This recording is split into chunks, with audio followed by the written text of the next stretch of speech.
What's up, everybody? It's your boy, Coach Lee. Hey, yeah, we're back at it like we're mad at it, man. Welcome to the OT Start Talk. Football season is upon us. We are week one, and of course, back talking about my Dallas Cowboys after every game. Giving my perspective, my somewhat analysis, and leave the fan bias out of. You know how I operate. I'm not gonna. This is our year type of fella, but hey, man, they're my Cowboys at the end of the day. Some of the things we're going to look at today are going to be top 5 players to start off with. If you saw the game, I'm pretty sure most of the haters did because they watch the game more than we do. But our top 5 players that we had today, according to yours truly, Coach Lee, in no particular order though, Cavante Turpin. Hey, he had a big play, he had a special team play on the punt return that put points on the board for us. Did pretty good. I was a little worried about him that first, I think it was in the first quarter, got a deep end route, hit him right in the chest, and he dropped it. I'm like, this is why they can't put you into the game plan. You need to step up when the opportunity comes and they call your number. But great way to recover, man. You handled your business today. Appreciate the 6-piece wing dinner. My second player, DeMarcus Lawrence. Tank. D-Law, whatever you want to call him. He was there today. He's very underrated. He got the contract a couple of years ago. A lot of people say he didn't deserve the money he got. Neither here nor there. But what he is one of the best run-stuffing, run-supporting, set-in-the-end defensive ends in the NFL, bar none. I'll probably say he's top 5. He plays the run exceptionally well. I believe today he had 2.5 sacks, I think, if I'm not mistaken. So he went in there, he caused havoc, he did his thing. So shout out to D-Law, man. We us Cowboy fans, we appreciate you taking care of your business. Let's see, today actually he had I'm sorry. Well, okay. He did. So he had 2 sacks, what they officially gave him, 3 tackles for a loss, 5 tackles, 4 solo. So he had a damn good game. So salute to you, D-Law. We appreciate you, man. Brandon Aubrey. Man, that dude is Mr. Automatic. He nailed that, I think it was a 66-yard attempt. Nailed it, had some yards give. They even thought about giving him the 71-yard. That dude's a weapon to have. Soon as you cross the 50-yard line, you automatically start thinking win field goal range. So he's definitely a weapon. Looking forward to him, man. They found him. He's a local guy. I believe he kicked 4 field goals today, if I'm not mistaken. So he had a big leg for us today. So we appreciate you, Mr. Brandon Aubrey. The one Michael Parsons. Today was kind of I would say from the novice, you probably think today was a subpar day for him. He was disruptive all game. They had to count for him where he was at. That's one thing I liked about him coming into the new defense with Zimmer is him being able to just use him like a chess piece, put him all over the defense, make you have to count for him. You can't just know that he's going to be on the left or the right end, and then we can chip him, we can double team him. No, he can be coming up the middle. He coming on stunts. He's lining up all along that defensive front. So shout out to Michael Parsons today. He ended up with 4 tackles.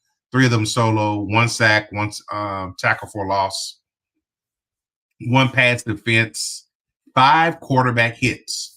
I think collectively that defense today had 17 quarterback hits. They beat up Deshaun Watson today. It was all over him, man. So shout out to the defense. CeeDee Lamb, you're a beast, bruh. You handled your business. We appreciate what you did, man. You signed the contract. You came in and immediately went to work. Now, CeeDee Lamb, you deserve the money that you got. But this is my top 5 players, but you're my 5A. I have a 5B also because you handle your business. I couldn't leave you off the list. But another guy, I say in my top 5, which I want to do every week. As I'm looking at the game, I'm figuring out who my top players are. But I couldn't leave this guy off. And that's one, Demarion Overshown. My brother Will, shout out to you, man. I've been hounding this player for a long time. I was saddened when he got hurt in preseason last year. But man, that dude is a force. Not only you got to worry about where Michael Parsons is at, you got to worry about what this dude's doing. His closing speed, he was a blur across that screen, man. I don't even know. A lot of times it was like, what number was that? And then you look, he's getting off the ground after the tackle, and it's Overshawn. He was all over the place. He led the team today with 11 tackles, 5 solo, 1 sack, 1 tackle for loss, 2 quarterback hits. He was all over the place. So shout out to you, man. Game ball to DeMarion Overshawn. Hook him to them Texas Longhorns, baby. He represented today. Now, can't talk about all the good of the top 5 players. We got to talk about the negative as well. Some things that I pointed out to myself as I was watching the game. I was like, hey, got to clean that up. The one thing I did not like is a slow start with mistakes. That first drive, 3 and out. Right away, we had the penalties, got out the field real fast, and then going into a hostile environment, you on the road, you go with 3 and out. We had the opportunity to actually, try to move the ball. You want to set the tone early, but if you go 3 and out, that gives the the home team all the momentum that they need. You got to make sure that you take the crowd out of it early. So you definitely got to clean it up, Cowboys. With that being said, their lack of playing together during the preseason, that showed early on. They was rusty, but eventually through parts of it, they came around. Defense looked like they were definitely ready to play. Offense, you got some stuff to work on. Running game was, it was okay. It was okay. Plays, down the field, we took a couple of shots, but it just seemed like something was missing tonight. I don't know what it was. Fergie didn't get the chance to eat. He has MRI tomorrow for his injury. He went out, I believe it was in the 3rd quarter with the knee injury. They said initially it doesn't look like any ligament damage, but he will have an MRI tomorrow. So hopefully, prayers to you, Fergie, man, you're going to be all right. One thing that just chalk my hide is something that you can't control as a team. Unnecessary delay of game penalties. Man, I mentioned earlier, shout out to Aubrey when he drilled to 66-yarder. But why do call a timeout? You had timeouts that took him out of the field goal range. If we knew he's going to kick it, why didn't we get out there and prepare? Say we're not lined up right. We're going to call a timeout. We got 2 timeouts. So I didn't like how that went. That's actually 3 points off the board. Even though that it didn't matter this game, down the line it could have. Those are the small detail things that Mike's not, he needs to work with the team and clean up. Those are things that get us beaten playoffs. You see the positives that I like today? For me, I will probably say there was a couple of them that I want to see what I have here. They had a very good game plan. Myles Garrett, he got lost. He did cause a forced fumble, but luckily Tolbert got on the ball. But for the most part, they had a good plan on him. He seemed frustrated. He was lining up off sides. They chipped him. Guyton had a little bit one-on-one. Shout out to the Rook. But they seemed to have a pretty good game plan. They schemed away from him. He's the defending defensive MVP. So you got to respect his game. And I think that part of the offense, they did a good job of scheming that today. I have to say, CD again, he's a beast. Overshawn, like I mentioned earlier, he made some big plays on defense and special teams. And Donovan Wilson and the secondary did their thing. They were, I think, Cooper didn't get his second catch, I think, until the second half. At one point, he was deep into the 3rd quarter. He had 2 catches for 16 yards. So they definitely had a game plan on him as well. The rookie handled up on the outside out there. He had some growing pains, but not too bad. It wasn't to the point where we noticed he was out there. So he actually did a pretty decent job. I'm not gonna hate on him for that.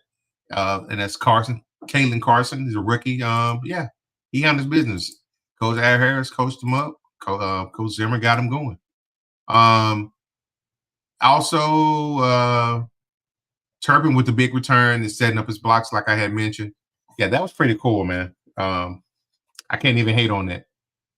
He redeemed himself. Now the obvious things, that I went into the game. Obviously, the big news broke beforehand with Dak and his new contract. Got his money. We'll cover that more in details tomorrow. I'm pretty sure on the play call sheet or Wednesday on the Parlay Perspective. So make sure you tune in for that. And the Browns not having both of their starting tackles, that definitely hurt them. Not making excuses for them. You still got to line up. You still get a paycheck tomorrow. You're still a professional. But them not having the starters, it was obvious at times. The running game was pretty non-existent for the most part. So some of my takeaways before I get into who we play against next week. Again, I mentioned earlier, Coach Zimmer, that defense. Hey, it's still a playoff caliber defense for the most part. I like some things that I saw, some things that were different than than I did with Dan Quinn. So we're gonna see how those growing pains go, man. It's I can't overreact. Sunday's performance, it was good. It was good. It was good as it was a year ago, at least, if not better. But I can't overreact. So we're gonna see how it goes. They held the Browns to 230 total yards, forced 2 turnovers, and recorded 6 sacks. And like I say, I think it was 17 quarterback hurries. So they did their part. Cleveland was playing some backup tackles. But Deshaun Watson, it was in there. They was over him, having flustered all day. And you got to think, at the end of the day, I think Zimmer had a little bit of insight because, if I'm not mistaken, he was facing his former offensive coordinator. So he kind of knew what he was going into. But the Cowboys bullied the Browns all day. Plain and simple. You can't even skirt around that. They had big plays. It didn't come from the usual suspects. Michael Parsons and again Trayvon Diggs. They're pretty good. Shout out for Diggs for being back and coming back from that. He missed 15 games last year, coming back from that knee injury. Picked the way he left off. He got him a pick. So, yeah, at the end of the day, the Cowboys, they balled today. No, it's about what I expected. I did pick them to win Wednesday night, and I expected them to kind of do their thing. Now, the big ones. Next game. Man, no, I ain't gonna do that. We got the Saints next week. Hey, I've already done a couple of social media posts. I know the Saints fans gonna come for us. I know y'all gonna be talking your jibber jabber, talking your noise. But hey, I believe right now, Cowboys are favored by 6.5. I know I will be in Lot 12 next week.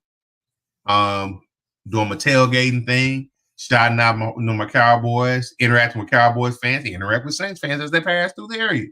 But we're going to be out there, like I say, man. My Cowboys handled up their business today.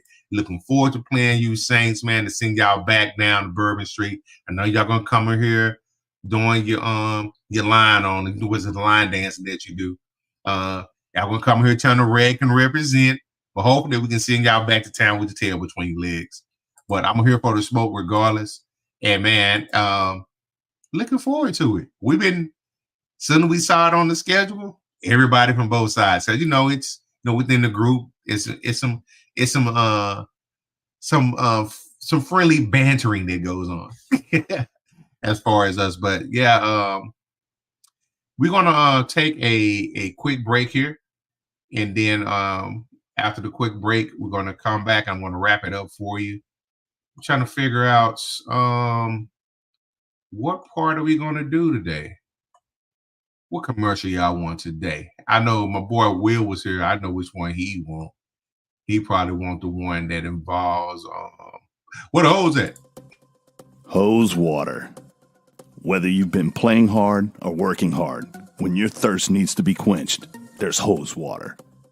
Found at any retailer where sports drinks are sold. Or connected to your faucet in the backyard if you don't want to pay $4 for it. Hose water. Get yours today. What do you guys expect to see out of Nick Chubb coming off of an ACL? I would not bet against Nick Chubb. Okay. Yeah. He's the Terminator. That fool in that squat. You see the weight he was squatting? Stupid. That rapid just. Yeah, dumb.